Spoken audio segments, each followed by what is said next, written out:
E vamos para o nosso tema de hoje, vivendo de fachada. Ampliando um pouquinho mais o tema, eu iria falar assim, o tema seria hipocrisia, vivendo de fachada. Hipócrita é uma palavra que hoje em dia algumas pessoas usam erroneamente. A palavra hipócrita é uma palavra grega, vem da palavra grega, que era uma palavra que era usada, por exemplo, para os atores, porque eles usavam máscaras para representar um personagem. Então, o hipócrita era, assim, o mascarado. Por isso, a expressão hipócritas passou a ser usado para alguém que era falso. Alguém que está representando alguma coisa que não é, de fato, a sua realidade. Eu tenho muita dificuldade de me relacionar com pessoas que são santas demais. Me permita aqui trazê-la especificamente para o mundo religioso. Eles são tão santos no seu próprio olhar que se sentem no direito de se colocar como juiz sobre os outros, dizendo quem está certo, quem está errado. Esses dias um pastor falando comigo me disse assim: não, mas fulano de tal disse que aquilo é uma heresia e por isso essa pessoa tem que ser execrada. Eu falei, mas quem colocou este fulano de tal como juiz sobre nós? Quem deu a ele direito de dizer quem está certo ou está errado? Ele está lendo com os óculos da denominação dele, ou seja, tudo que foge às doutrinas da sua igreja, ele considera como heresia. Então, essas situações que acontecem bastante hoje em dia, principalmente pela internet, porque pela internet todo mundo é muito corajoso, né?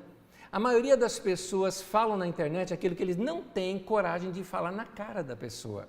Você já percebeu isso? Eu me lembro, há um tempo atrás, eu estava assistindo um programa, e era um programa humorístico, e aquela pessoa escondeu um político muito conhecido aqui do Brasil numa van que estava vendo tudo. E o repórter, no meio da rua, entrevistando as pessoas, chegou assim para uma pessoa e falou o seguinte: o que você acha dos nossos políticos? Ele falou: eu acho que nossos políticos roubam muito. Ele falou: você tem coragem de dizer isso na cara deles? Ele falou: eu tenho coragem. Nisso, já tinha aberto a porta da van, o rapaz estava de costa, não viu, saiu atrás dele um político bem conhecido aqui no Brasil, chamado Paulo Maluf.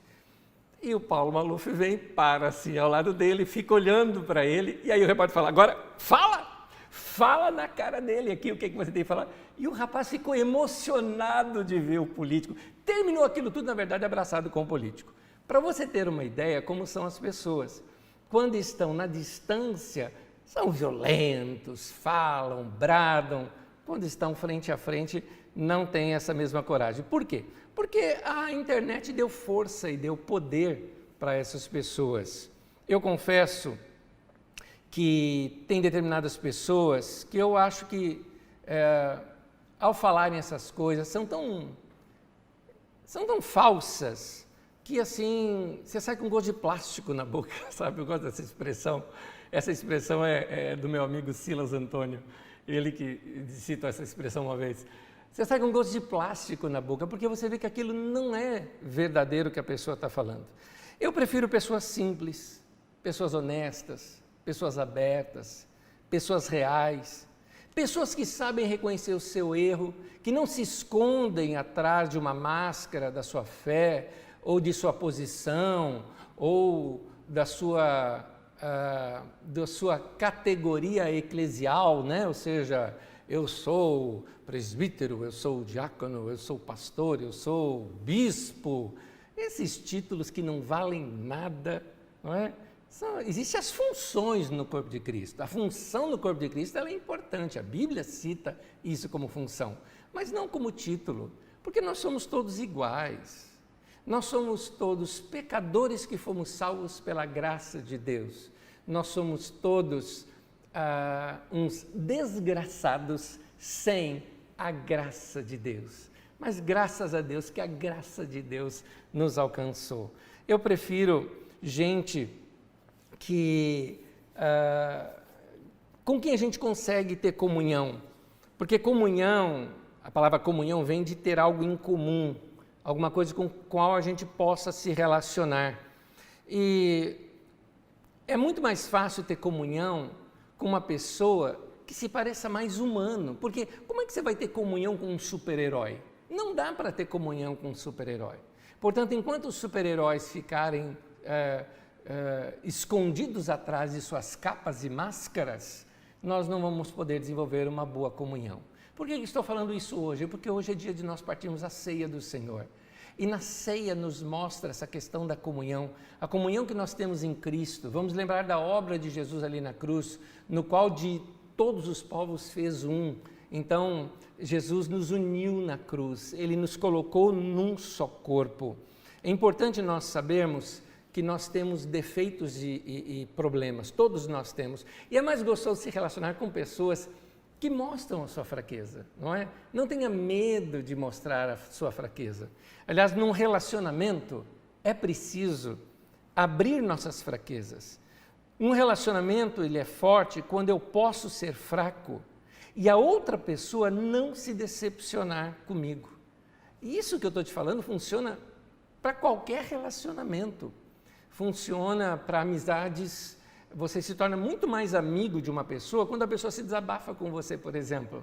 Assim é num relacionamento de um casal, por exemplo, onde você não precisa ser um super-herói ali diante daquela pessoa, onde você erra e é perdoado e é aceito. Nós acabamos com a distância um do outro quando a gente se torna mais transparente, quando temos a liberdade de abrir os nossos medos um ao outro. No nosso caminho da nossa vida, existe um túnel difícil de se atravessar, que é o túnel da vulnerabilidade, o túnel da confissão. No meio desse túnel tem conflito, tem medo, e quando você está no meio desse túnel escuro, parece que todo o teu corpo fica gritando, corra, saia daqui. Assusta qualquer um saber que vai passar por um conflito, mas, no entanto, quando você atravessa esse túnel, quando você se abre, quando você enfrenta as lágrimas, quando você faz suas confissões, você vai chegar do outro lado como uma pessoa melhor. Por quê? Porque você saiu do outro lado como alguém real, não alguém falso. É por isso que algumas pessoas nunca conseguem desenvolver fortes relacionamentos. Elas nunca permitem que alguém chegue no âmago da vida deles. Ela nunca permite que alguém chegue perto deles. São pessoas solitárias, ainda que estejam cercadas de outras pessoas. Normalmente, radicais religiosos são assim. Radicais religiosos se escondem atrás de uma capa de religiosidade, se sentem mais santos do que os outros, se sentem superior aos outros e por causa disso a opinião do outro não tem nenhum valor. O que vale e o que prevalece é o dessa pessoa. E se esconde atrás dessa máscara religiosa. E aí a prática religiosa, que deveria ser uma prática saudável, afinal de contas, é importante uma busca de comunhão com o Criador, isso é religião, não é? No bom sentido da palavra, buscando se ligar com Deus. Então, quando essa pessoa que deveria estar usando a religião como algo para torná-la uma pessoa melhor, para buscar mais a Deus, para ser mais amorosa, como Jesus resumiu, amar mais a Deus e amar o próximo, ao contrário, essa pessoa usa a religião para massacrar outras pessoas, então ela se torna falsa, se torna até doentia. Para ser emocionalmente saudável, a confissão e a transparência são imprescindíveis. É importante ser uma pessoa leve para ser uma pessoa saudável. Então tire todo o peso dessas coisas que você carrega. Procure pessoas próximas com quem você possa se abrir. Assim você não vai precisar ser falso. Jesus conta uma história. Na verdade, a história que Jesus conta está lá no meio de um fato que aconteceu com o próprio Jesus. Jesus tem uma experiência de ter sido convidado para um jantar. E nesse jantar havia um homem muito religioso, se julgando superior, inclusive a Jesus, tratando Jesus com desdém. Deixe-me dar o contexto primeiro, antes de lermos o texto de Lucas. Jesus estava pregando num determinado lugar. Quando Jesus terminou de pregar, certamente multidões se aproximaram dele. Jesus era um cara famoso, Jesus era um mestre da lei. Então, uma das coisas que as pessoas faziam, os ricos faziam, era chamar essas pessoas importantes para um jantar em sua casa. Afinal, quando você organizava um jantar e trazia alguém importante, aquilo aumentava o seu status diante da sociedade. Então, um ricaço lá, que era um fariseu, resolveu convidar Jesus para um jantar em sua casa. É muito provável que ele tenha convidado antes de ouvir Jesus pregar. Porque depois que Jesus pregou, é muito provável que ele já não concordava mais com as coisas que Jesus falava, porque Jesus batia muito nesse nível de religiosidade. Mas agora o jantar já está chamado, já está organizado, não tinha como voltar atrás. Então, quando Jesus chega para o jantar, ele é muito mal recebido para esse jantar. E esse homem trata Jesus com desprezo porque se julgava superior a Jesus diante da situação. É muito provável que depois ali de ministrar, como outros textos nos mostram, Jesus estava ali no meio da multidão, atendeu a multidão, orou por pessoas, abençoou pessoas.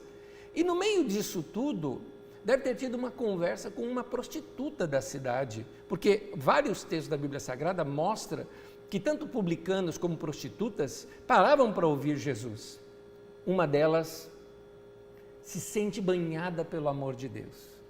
E ela fica grata a Deus pela leveza que o perdão dos seus pecados trouxe para ela. A cena prossegue e Jesus vai chegar para este jantar. Quando eu falo jantar, não é como os nossos aqui. Nós vamos ver aqui, já nós vamos entrar para o lado cultural da questão. Como eram as mesas, como que se dava o jantar, como era a recepção. É bem diferente da nossa cultura aqui, inclusive nos horários. Normalmente os jantares começavam a partir das 3 da tarde ou 4 da tarde, era mais ou menos a partir desse horário que se começavam esses jantares. Então Jesus normalmente ministrava pelas manhãs, você vai notar isso em outras ministrações dele, sempre as suas pregações com as multidões, isso acontecia pela manhã. Então quando já vai chegando no final da tarde, Jesus se dirige ao lugar onde ele foi convidado. E o texto que nós vamos ler está em Lucas, no capítulo 7, no versículo 36 ao 50, estou lendo pela Nova Versão Internacional, o texto diz assim: Convidado por um dos fariseus para jantar, Jesus foi à casa dele e reclinou-se à mesa. Ao saber que Jesus estava comendo na casa do fariseu, certa mulher daquela cidade, uma pecadora, trouxe um frasco de alabastro com perfume e se colocou atrás de Jesus a seus pés. Chorando, começou a molhar-lhe os pés com as suas lágrimas. Depois os enxugou com seus cabelos, beijou-os e os ungiu com perfume. Ao ver isso, o fariseu que o havia convidado disse a si mesmo: se esse homem fosse profeta, saberia que quem está tocando nele, quem é que está tocando nele e que tipo de mulher ela é, uma pecadora. Jesus lhe disse: Simão, eu tenho algo a lhe dizer. Dize, mestre. 2 homens deviam a certo credor. Um lhe devia 500 denários e o outro 50, isso era muito dinheiro na época, depois eu explico isso. Nenhum dos dois tinha como o que lhe pagar, por isso perdoou a dívida a ambos. Qual deles o amará mais? Simão respondeu: suponho que aquele a quem foi perdoada a dívida maior. Você julgou bem, disse Jesus. Em seguida, virou-se para a mulher e disse a Simão: vê esta mulher? Entrei em sua casa, mas você não me deu água para lavar os pés. Ela, porém, molhou os meus pés com suas lágrimas e os enxugou com seus cabelos. Você não me saudou com um beijo, mas essa mulher, desde que eu entrei aqui, não parou de me beijar os pés. Você não ungiu a minha cabeça com óleo, mas ela derramou perfume nos meus pés. Portanto, eu lhe digo, os muitos pecados dela foram perdoados, pois ela amou muito. Mas aquele a quem pouco foi perdoado, pouco ama. Então Jesus disse a ela: seus pecados estão perdoados. Os outros convidados começaram a perguntar: quem é este que até perdoa pecados? E Jesus disse à mulher: a sua fé a salvou. Vá em paz.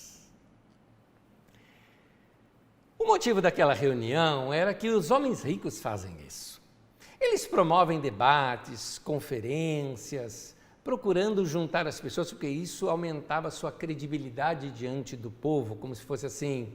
Uma coisa é ouvir um palestrante diante de toda aquela multidão. Jesus pregava 5.000, 7.000 pessoas, e depois ele está na minha casa, onde eu mesmo posso me dirigir a ele, fazer perguntas e ele me responder. Isso tornava você, na verdade, que está sediando o jantar, né, a pessoa importante ali. Há um grande teólogo que os teólogos gostam bastante também de ler seus escritos, porque ele dá muitos detalhes culturais da época, chamado Joaquim Jeremias. Joaquim Jeremias diz que Jesus havia impressionado a todos ali, com seu sermão e tudo mais, e agora o fariseu o recebia em sua casa para ouvir e para discutir ali com ele. No entanto, é muito provável que quando Jesus chega no local, ele não é bem recebido, é muito provável que o fariseu torceu o bico já em alguma das pregações de Jesus. Com certeza isso aconteceu. Porque esse homem recebe mal a Jesus. Jesus não é recebido como se é esperado ao ser recebido um mestre da lei. Nos nossos dias, existe toda uma etiqueta quando você recebe alguém na sua casa, não é verdade? Você recebe alguém na sua casa, o que você faz? Você abre a porta e fala, bem-vindo, não é? A gente fala, bem-vindo na minha casa. Se é uma pessoa que você não tem muito relacionamento, você cumprimenta com a mão, seja muito bem-vindo. Se a pessoa é mais chegada sua, você pega, abraça. Se é mais chegada ainda, gente querida, você pega e dá um beijo, né? Estou falando fora, obviamente, desse período de pandemia que a gente está. Mas nós brasileiros fazemos tudo ao mesmo tempo, não é verdade? A gente agarra, beija, tal, e vem, vamos entrar. Quando a pessoa entra, o que você faz? Você gentilmente, se está chovendo, pega ali a capa, o guarda-chuva, ou a bolsa da pessoa para pendurar, mostra, fala para ela, sente-se, por favor. Aliás, a gente tem até um costume, né? A gente fala assim, entre. É claro que a pessoa vai entrar, né? Você não vai deixar a pessoa lá na rua. Então, nós temos esse jeito caloroso de receber uma pessoa. Bom, vamos ver como é que isso acontecia naquele tempo. A primeira coisa que acontecia é que você recebia a pessoa e dava um beijo na pessoa, explicando isso. Esse beijo era dado um beijo no rosto da pessoa. Se a pessoa é um mestre da lei, por você entender que ele é um mestre, você deveria beijá-lo no dorso da mão. É por isso que o beijinho de Judas, que o pessoal fala, não é beijinho no rosto. Judas deve ter beijado no rosto Pedro, Tiago, André, todos os outros. Mas quando ele chegou em Jesus, beijou no dorso da mão. Porque é assim que você se dirige a alguém superior. Este homem não fez isso.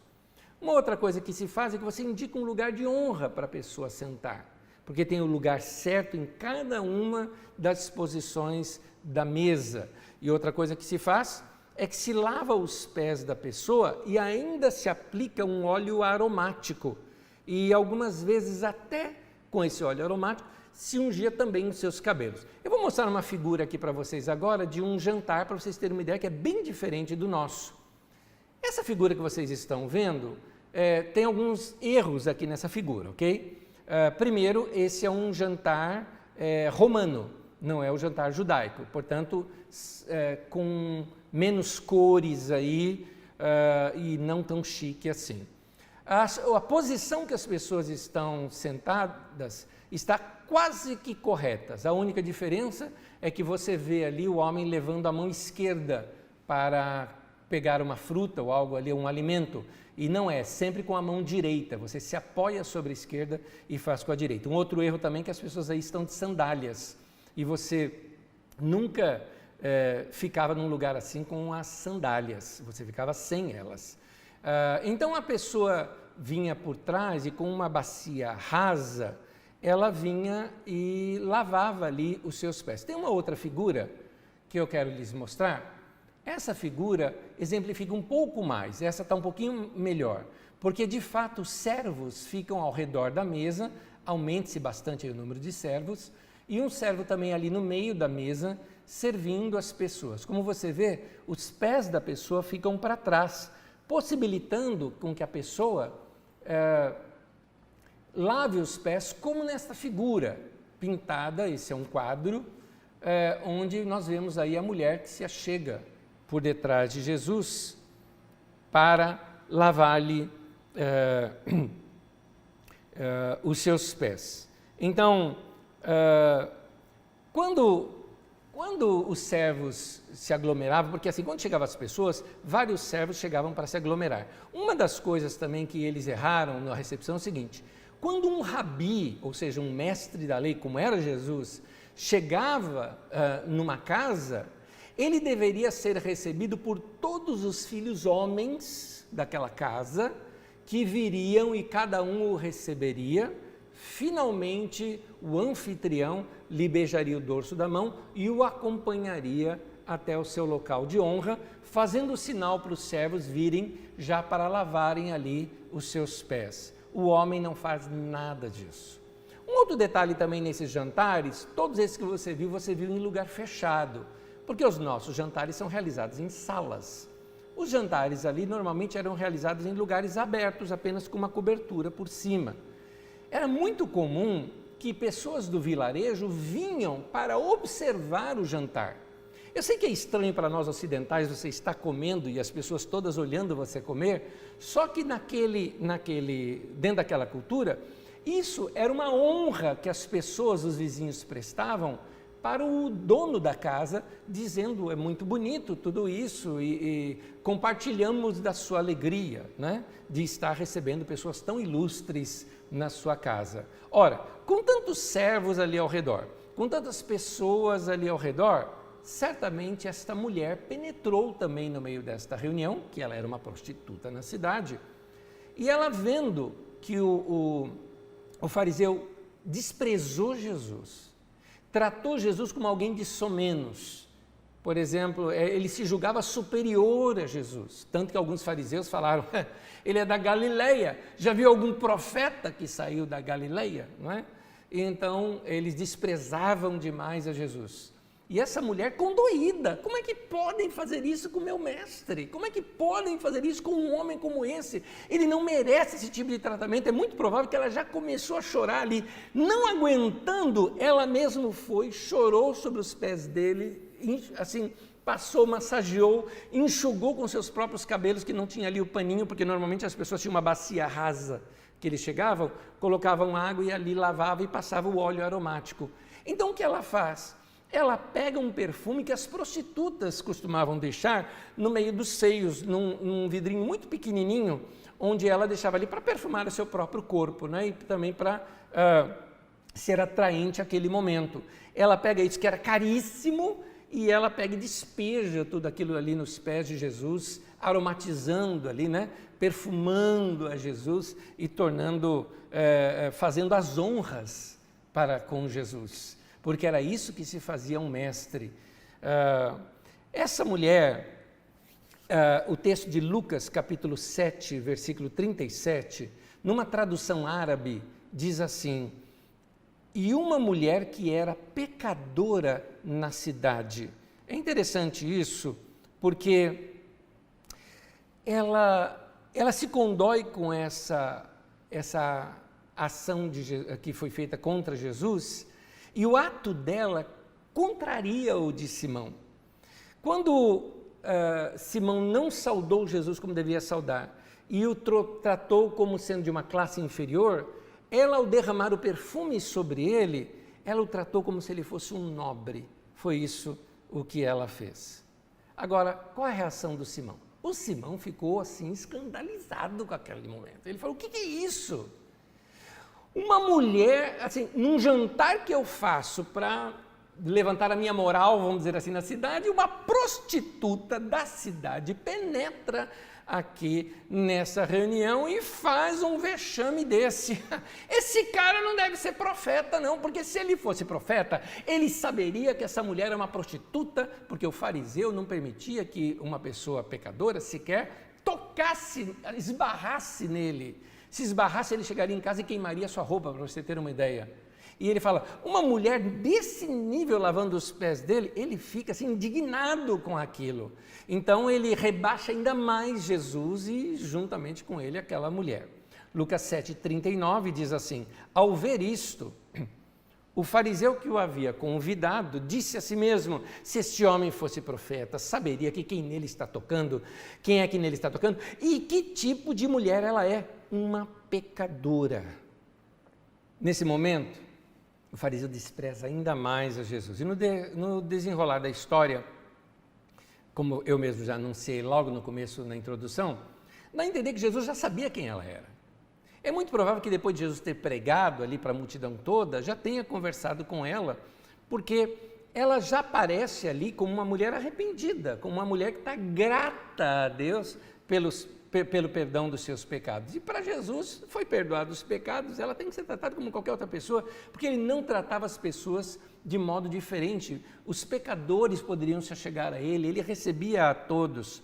Jesus já havia apresentado o amor de Deus para ela, sabia do seu arrependimento, mas ele aproveitou o momento para ensinar algo para o Simão. Ele queria mostrar que as pessoas podem se arrepender do que fizeram e que toda pessoa merece uma segunda chance. É isso que Jesus quer mostrar. Aí então o que ele faz? Para variar, o grande Jesus conta uma parábola. As parábolas de Jesus são fantásticas.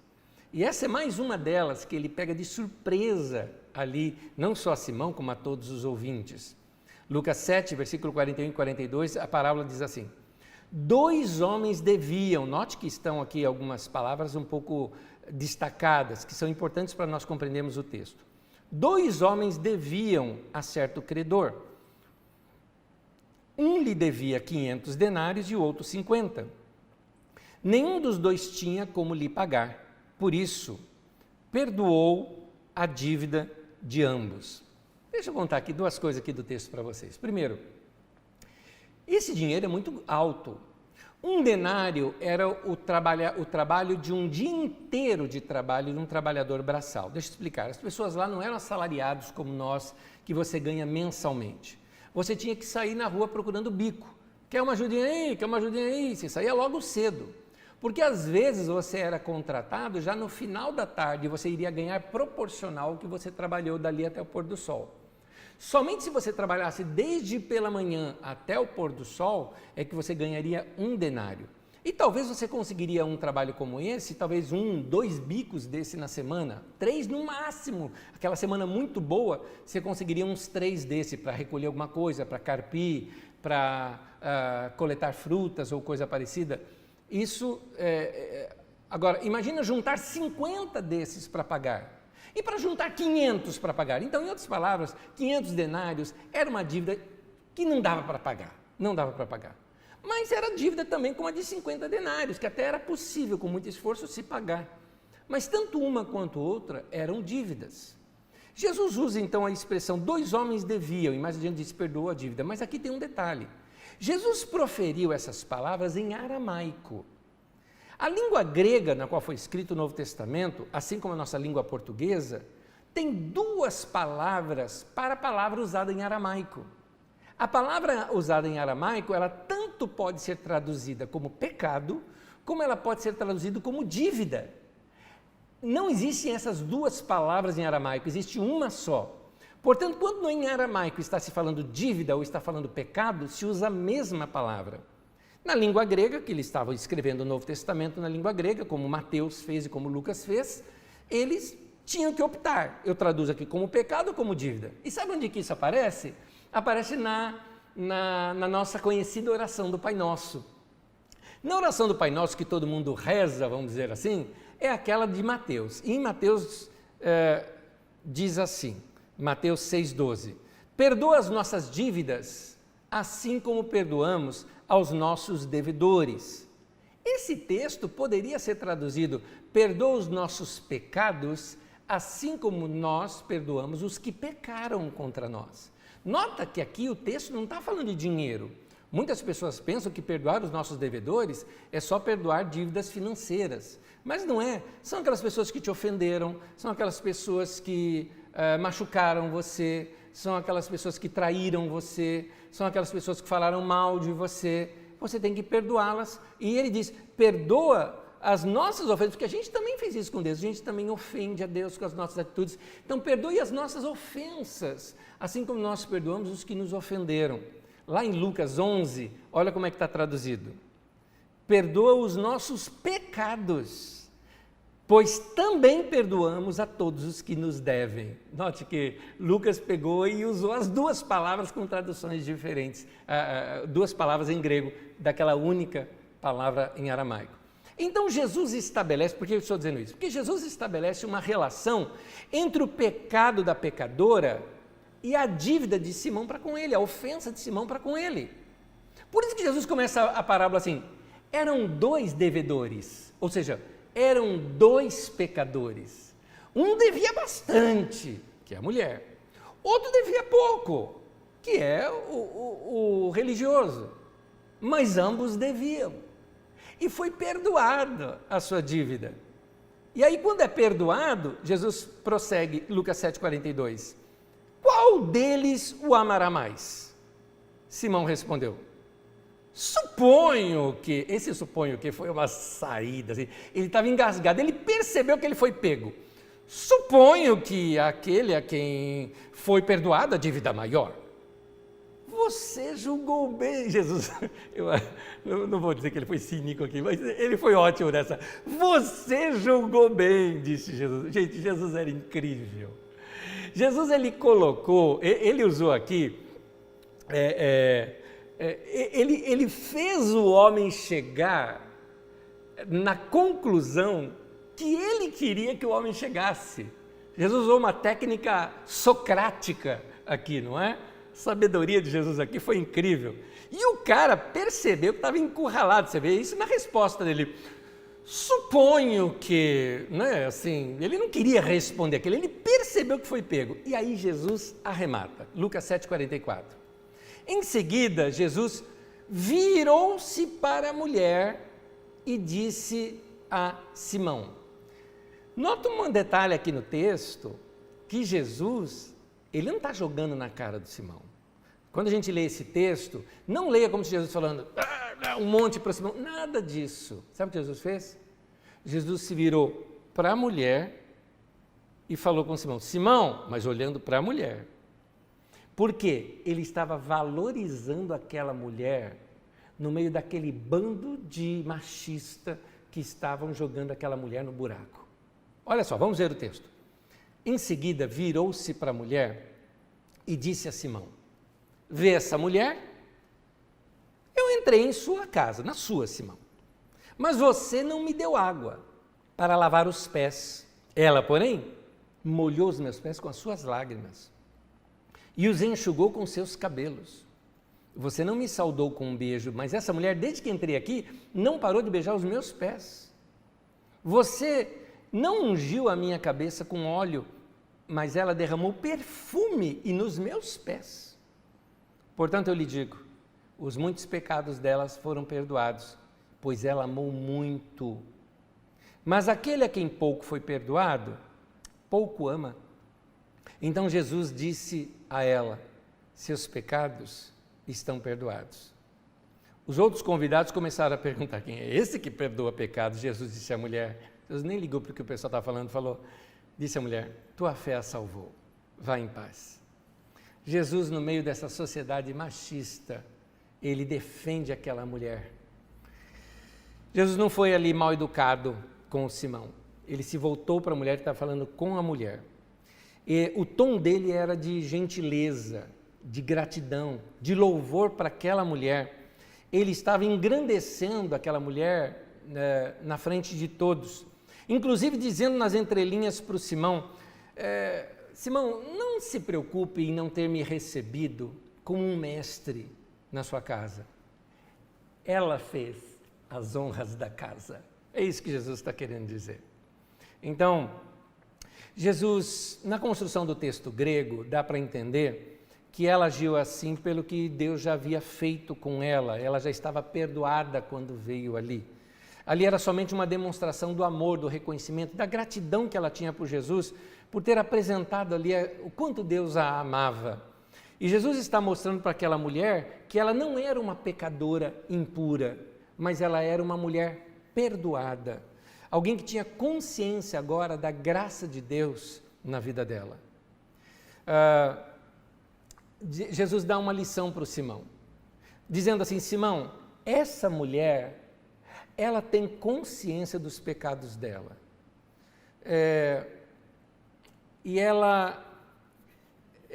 Essa mulher, ela é pecadora e tem consciência dos seus pecados. Simão, você também é pecador, mas você não tem consciência dos seus pecados. Você se julga muito bom, você se julga justo, você se julga religioso. Você acha que você pecou pouco, que você deve pouco. Eu quero te dizer que você também está perdoado, mas você vai amar pouco, porque você acha que você não devia tanto assim. Por isso está explicado o fato de você me amar pouco. Jesus está sendo gentil e falou: eu entendo você, Simão, porque na tua cabeça você é muito grande. Então, Jesus, na verdade, inverteu toda aquela situação. O grande pecador que não se arrependeu e que estava contaminando aqui aquele ambiente, porque Simão estava achando o seguinte: uma prostituta na minha casa e agora tocando nos pés do mestre, ele está contaminando o mestre e o ambiente. Jesus está dizendo: não, Simão, quem está contaminando o ambiente é você, porque você é um pecador que não se arrepende, por isso você contamina o ambiente, e não essa mulher. Simão, ao invés de que se julgava juiz, acaba se tornando réu nessa situação. Queridos, o que Jesus nos ensina é que tanto aquele religioso quanto aquela prostituta, ambos eram pecadores. Mas a boa notícia é que ele tinha estendido o perdão para ambos. Ela entendeu, ele não. Por isso, a consciência dos nossos pecados e a consciência do perdão de Deus para nós é o que vai mudar tudo. Quero te mostrar algumas coisas nas Escrituras aqui com você. Eu preciso te falar, como diz o tema de hoje, a gente não precisa viver de fachada com Deus. Nós não precisamos querer esconder os pecados diante de Deus e nem mesmo diante das pessoas. Nós podemos abrir o nosso coração para Deus, pedir o perdão e andar como pessoas perdoadas. Deus nos perdoa. E o interessante é interessante isso. Quando é que Deus te perdoou? Deus perdoou-nos ali na cruz do Calvário. Porque na cruz do Calvário, Jesus levou sobre si nossas dores e os nossos pecados, tudo Ele levou lá na cruz. O que eu estou te dizendo é que antes de você sequer nascer, Deus já havia perdoado os seus pecados. Mas Ele espera que você faça algo, que você creia, que você receba. É isso que Ele espera de você. Isso é o arrependimento. As pessoas às vezes falam o seguinte, Nésio, hoje não se prega mais contra o pecado. A Bíblia não ensina a pregar contra o pecado, a Bíblia me ensina a pregar o amor de Deus. É isso que a Bíblia me ensina a pecar. A Bíblia me ensina a lançar luz, a própria luz da palavra de Deus denuncia o pecado. Nésio, eu tenho que pregar o arrependimento. Mas o que é o arrependimento? O arrependimento é uma mudança de atitude, é uma mudança de mente, é uma mudança de coração. Quando nós nos arrependemos, é aí que as coisas mudam. Mas tem que falar para as pessoas confessarem o pecado. Confessar o pecado não é ir na frente da igreja e contar para todo mundo o que você fez. Isso é propagar o que você fez do seu pecado. E às vezes até ganhar um certo status em cima disso. Mas a palavra confissão, na língua original, onde foi escrita, é a palavra homologueu, que é homologar. Homologar é dizer o mesmo que, é concordar com algo. É chegar diante de Deus e falar, Deus, é pecado que eu fiz. É chegar diante de Deus e falar, Deus, que besteira que eu fiz. Olha como eu respondi para aquela pessoa. Deus, olha o que meus dedinhos digitaram. não é? Está errada essa minha atitude. Minha atitude de coração não estava errada. Então você está ali homologando, está dizendo, é pecado. Se confessarmos os nossos pecados, Ele é fiel e justo para nos perdoar os pecados e purificar de toda a injustiça, diz lá em 1 João. Mas eu quero ler para você Romanos 5. Romanos 5, versículo 8 diz assim: a prova de que Deus nos ama é que Cristo morreu por nós quando ainda éramos pecadores. Nota aqui que Ele morreu quando a gente ainda era pecador. Deus não amou a igreja de tal maneira, Deus amou o mundo de tal maneira. Deus me amou quando eu era mundo, quando eu era pecador, quando eu estava longe dEle. Dessa maneira toda Ele me amou e Ele ama todos que estão longe dEle. Porque às vezes a gente pensa o seguinte, Deus ama mais esse daí porque ele anda com Deus, porque ele ora todos os dias. Não, Deus ama a todos, é Pai, Pai ama a todos de igual maneira. A parábola do filho pródigo nos mostra isso, Ele ama todos, ama o filho que ficou e o filho que foi. Da mesma maneira Ele ama. E Cristo morreu por nós quando ainda éramos pecadores. Ou seja, Ele não esperou eu pedir perdão dos meus pecados para me perdoar. Ele me perdoou antes. Por isso que João diz assim, que nós o amamos, porque Ele nos amou primeiro, Ele me perdoou primeiro. Em Romanos 3, versículo 23 e 24, diz assim, todos nós pecamos. Apesar disso, Deus nos declara isentos de culpa. Se cremos em Jesus Cristo, que em sua misericórdia graciosamente perdoa os nossos pecados. Meu irmão e minha irmã, tudo que você já fez de errado na vida, Deus está dizendo, você está isento de culpa. Eu te perdoo. Todos os pecados que você já cometeu. Pasme. Todos os pecados que você ainda vier a cometer, o preço por eles já foi pago por Jesus naquela cruz. O sangue foi derramado, o perdão dos pecados foi estendido para nós.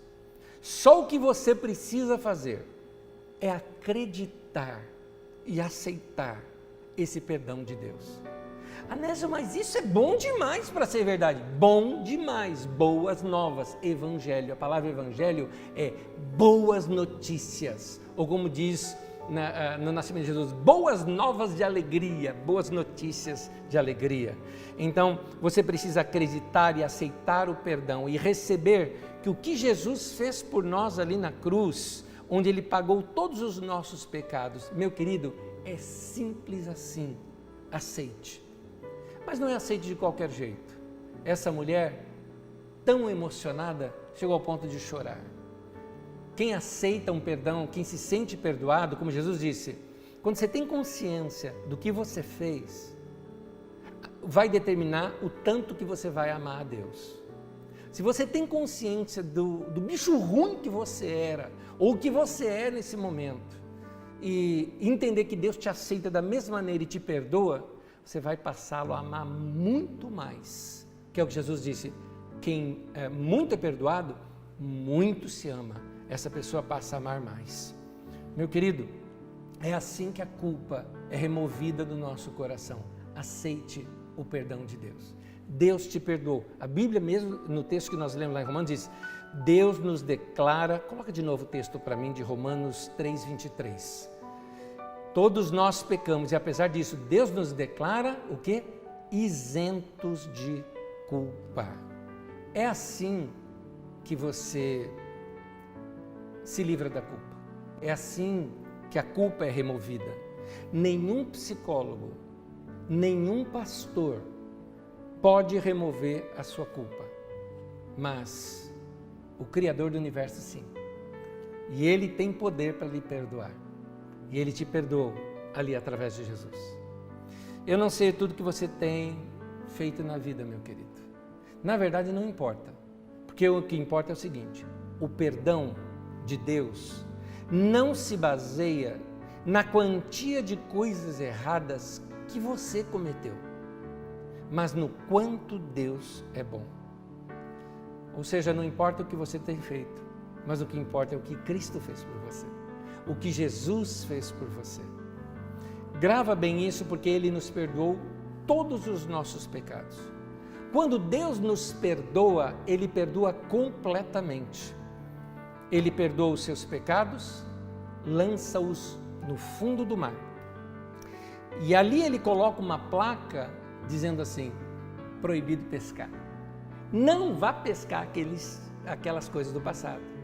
Confessou para Deus, entregou nas mãos de Deus, esqueça isso. Deus jamais vai trazer à tona novamente os pecados que já te foram perdoados. Não fica pensando assim: isso aqui está acontecendo porque eu pequei lá atrás. Se você se arrependeu e pediu perdão, meu querido, não. Deus não está cobrando isso de você. Depois que você paga uma conta, você fica preocupado? Você estava com uma conta lá pagar, foi lá no banco, pagou. Agora você fica preocupado? Não, está pago. Então, se a conta foi paga, está quitado. Da mesma maneira, o preço pelos nossos pecados foi pago lá na cruz. É por isso que nós partimos a ceia do Senhor, que na ceia é para nós nos lembrarmos disso. Então, meu querido, Ele pagou a sua dívida. Você não precisa acertar contas mais não, e nem Deus vai acertar contas com você. Se você confessou os seus pecados, se você se arrependeu, se você se entregou ao Senhor, o perdão dele está assim. Deus está sempre de braços abertos. Jesus foi pregado na cruz para que você parasse de pregar você mesmo naquela cruz. Jesus assumiu o nosso lugar. Era eu, era você que deveria estar lá. E Ele nos parou no meio do caminho e falou: não, eu vou no seu lugar. Então, aceite que Deus te perdoe e que Ele remova a sua culpa do jeito dele. Você não precisa viver mais de fachada. Você pode agora viver para Deus com todo o seu coração. Eu quero orar com você nesse momento. E logo depois de orar, nós já vamos até cantar juntos para aquecer o nosso coração, para nós participarmos da ceia do Senhor. E se você não preparou seus elementos, depois da oração, prepare os seus elementos, o pão e o vinho, para participar da ceia do Senhor conosco. Quero orar com você. Senhor, no nome de Jesus eu te peço que o Senhor trabalhe no coração do meu irmão e da minha irmã, lembrando-os que o Senhor perdoou todos os seus pecados. Que os meus irmãos estejam agora de alma lavada, que eles se lembrem que aquela obra da cruz foi uma obra substitutiva. Nós merecíamos estar ali, mas Jesus voluntariamente assumiu o nosso lugar para nos perdoar, nos representando ali. Ali Jesus morreu e todos nós morremos com Ele. Mas a morte não pôde detê-lo e Ele ressuscitou. E nós ressuscitamos também com Ele. Ressuscitamos agora para uma nova vida, sem peso, sem culpa, uma vida sem pecado, porque os nossos pecados ficaram todos lá na cruz. Muito obrigado, Senhor. Que o Senhor nos abençoe nesse dia e que essa ceia seja memorável para nós, um memorial desta obra de Jesus em nosso lugar. Em nome de Jesus nós te pedimos. Amém e amém.